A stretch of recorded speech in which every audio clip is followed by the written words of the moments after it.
Hey, we are Bayside. That's Chris. And that's Nick. And you're watching AMBY. Hey everyone, it's Alicia from AMBY, and I would like to welcome you to our interview with Bayside. Hello. Hi. Hey, how are you? Good. How are both of you doing? Very good. So wonderful. We rode our bikes around Toronto all day today. That sounds it was lovely. Amazing. Yeah. A lot of coffee. I just want to welcome you to AMBY and say thanks for taking the time to have a chat. Yeah, thanks for having us. It's my pleasure. So it's an exciting time to be in the band because Vacancy is officially out, new record release. How's it feel to finally have unleashed this labor of love? It's awesome because I feel like the turnaround was pretty quick for us. Like we didn't finish the album until April, and we released the song like a week later. Yeah. But then you had to wait a couple months, you know. So I just want. It's always that like part of being in a band. It's like I just want people to hear it because I want to know what people think, you know. So little by little, we let singles out and little clips and stuff like that, and people seem to dig it. And it's just good that it's out. We get to play the songs. People really seem to dig it, which is awesome. Like maybe even extra digging is going on.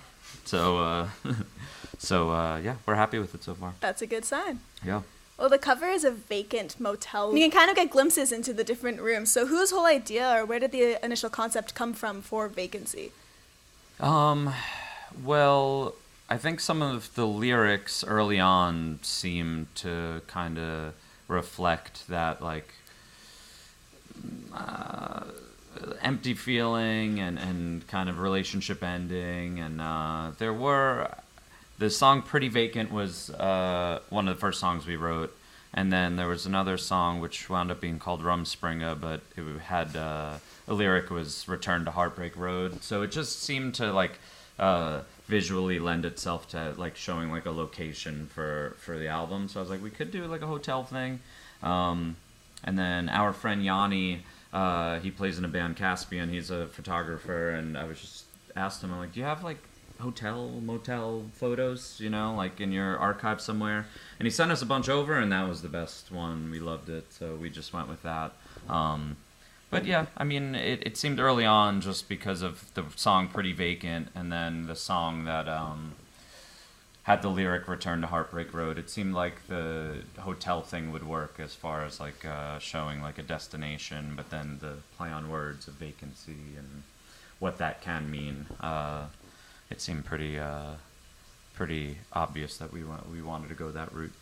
I'm glad that you brought up Rumspringa because that is my favorite track on the record. Cool. Lyrically, the whole album's pretty angsty, I feel, but that song for me really just like takes the cake. It is such a good track. So how did that come about? That one, I think we talk about kinds of songs. Like we still like to put together albums. We don't just write and whatever comes out. Like I think we have a couple of songs and then we're like, oh, we need a fast one. We need an acoustic one. So that was just that version of that. Like we were like, let's do a fast song, but we didn't really. That one's song structure is a little kind of all over the place, so we just took some chances on that. We're like, it's fast. There's a guitar solo. Sounds like Bad Religion a little bit. Like, Wasn't that also one of the? That was like mid writing. I feel like that came out. Yeah. So that was kind of Anthony just being like, we don't have a fast one yet. Let's do a fast one. Yeah. Well, the opposite of a vacancy is a residency, and you've of course stayed in many places over the years from all of the touring that you've done. So what are some of the weirder or more bizarre places that you have stayed? Like as far as like the good old look around. Like a venue or just actually venues, hotels. Yeah. Not in Bayside. I stayed at someone's house like when I was touring in a van in one of the first bands I was in. That was absolutely haunted. Like absolutely 100% haunted. Really?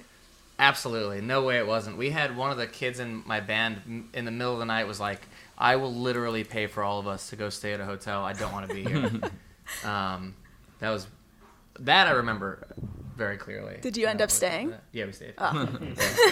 It was very cool. Do you remember that one Friday the 13th we had? We were on tour with Alkaline Trio, and it was like storming out. Our van broke. We were in a box truck, like physically in a box truck. We were sitting in the back of it, you know, like sweating, dying. And we finally get to a hotel somewhere in like some like deep south. And we finally get to a hotel, and we all open the doors, and the place must have just been flooded, and the rooms they gave us weren't like fully renovated yet, so like everything was like soaking wet. There was a toilet seat in the middle of the room. Oh, no. Like it was just so much weird stuff. We were like, we just want to go to bed. Like we've been sitting in the back of a box truck for hours at this point. Like longest day ever.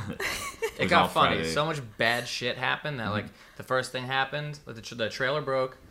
Like, oh, that's not good. And then the next thing happened. By like the fourth thing, it just pretty much was a joke at that point. Yeah. Because it was, Friday the 13th, and didn't so think it could have gotten worse, and it got worse. It actually got worse until we fell asleep.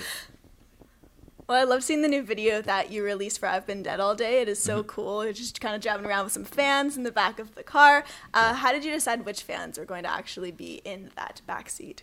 That one was more just, I think it was on a Wednesday we filmed it. So we just set up an email and we're like, hey, if you're in the area or you can be in the area and you're free, come hang out. And,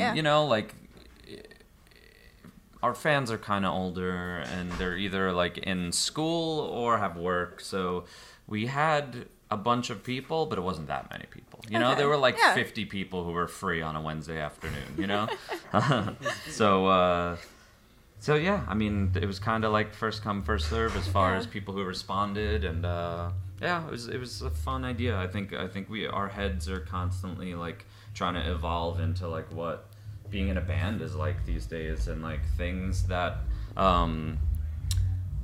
matter these days really are like comments, likes, videos, little clips, like all that stuff. And like we've been a band so long and we don't want to become like archaic in how we become a band, so we were like, let's just do a video that looks like comedians in cars getting coffee or carpool karaoke. We're like, it's gonna be way more interesting than us sitting in a room somewhere playing for the millionth time, so people dug it. I think people like the song. And our heads are just fully in the game. We've made it this long through like the hardest time of being in a band ever, where people just stopped paying for music.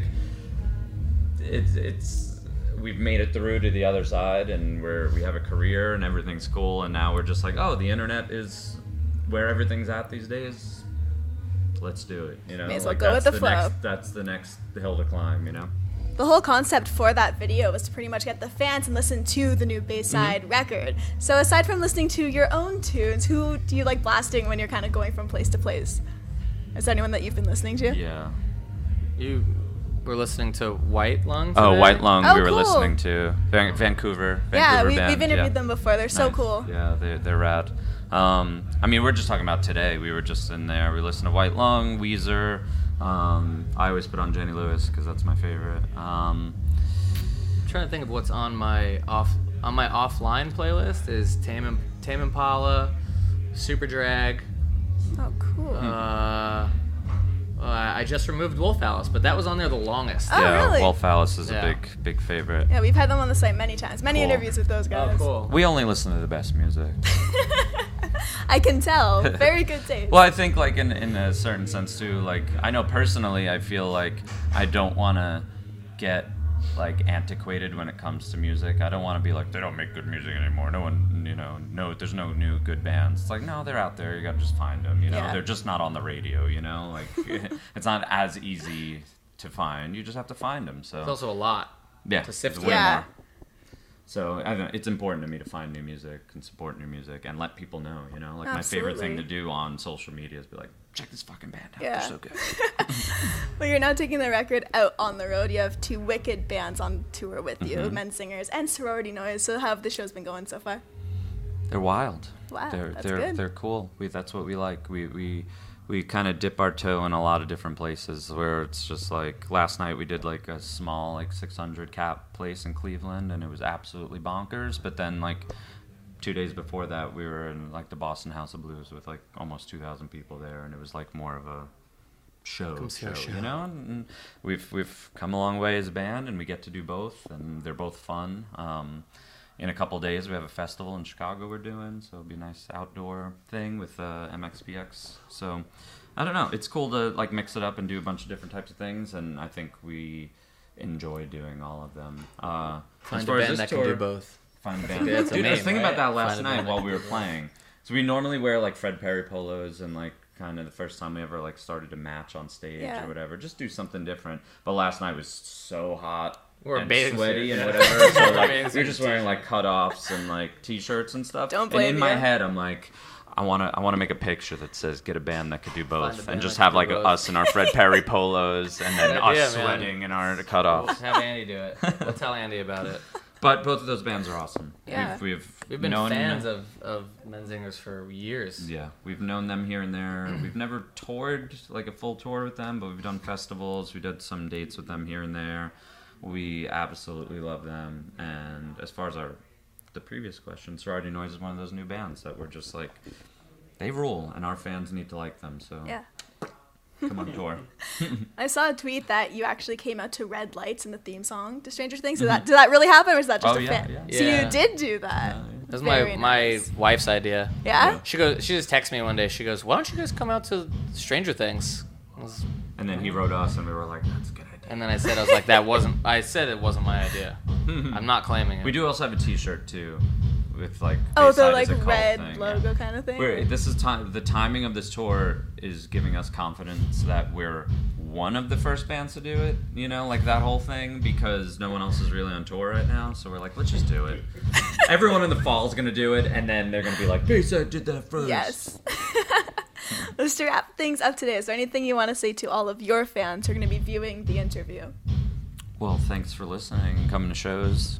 And if you're specifically in Canada, sorry we probably haven't come to your city. I love Canada. We all love Canada. It's just, I guess, hard to get here sometimes. I don't know. So, I don't know. I wish we came here more. I don't mean to like pigeonhole or whatever, but I'm such a big hockey fan, and clearly that's like such a Canadian thing. Yes. That I feel like I walk into like the best alternate universe in the world the second I cross into Canada, because everything that's sports related in America is not hockey, and then I come here and it's like front page of the paper. Yep. Guys wearing you a cannot full on. escape it. Yeah. So, but that's the world I want to live in. I love it. I just want to say thank you so much for your time today to both of you. Appreciate it. Of course, thank you. Thanks It's for my having us. pleasure. And remember, to everybody viewing, you can visit us at musicblogya.com for all exclusive interviews, features, videos, and so much more with your favorite bands. See you next time.